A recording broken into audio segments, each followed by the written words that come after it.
Sogno di una notte di mezz'estate, è questo il titolo che l'Accademia Nugoresa di Buenas Artes ha dato quest'anno alla rassegna di musica classica proposta dall'Ensemble Accademia di Nuoro, una manifestazione che ha preso il posto del festival itinerante Tra Mare, Stelle e Magia, che quest'anno ha dovuto subire delle modifiche e restrizioni determinate dalle misure adottate per il contenimento della pandemia. Un titolo evocativo, quello scelto dall'Accademia, che è riuscita, come in un sogno, a programmare la rassegna musicale e proporre 4 tappe, a Nuoro tornare all'Ollai e Fonni, di un appuntamento che ormai è entrato nella tradizione dell'estate delle comunità del Nuorese. Martedì sera l'ensemble, composta dai maestri Vincenzo Lai, direttore artistico, e al flauto traverso, Lucia Porcedda al clarinetto, Sonia Vargiu al fagotto, Laura Piras all'oboe e al corno inglese, Alessandro Curso al corno, ha tenuto un concerto nel Parco di Sant'Onofrio,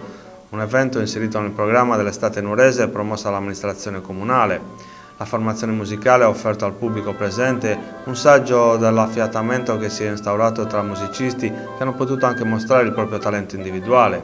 Il programma proposto ha attraversato 2 secoli di musica europea con brani tratti dalle opere di Mozart, Bach, Debussy, Respighi e Ghedini. Un concerto che ha confermato l'elevato livello artistico raggiunto dall'Ensemble Accademia di Nuoro e che il pubblico di Melomani ha apprezzato.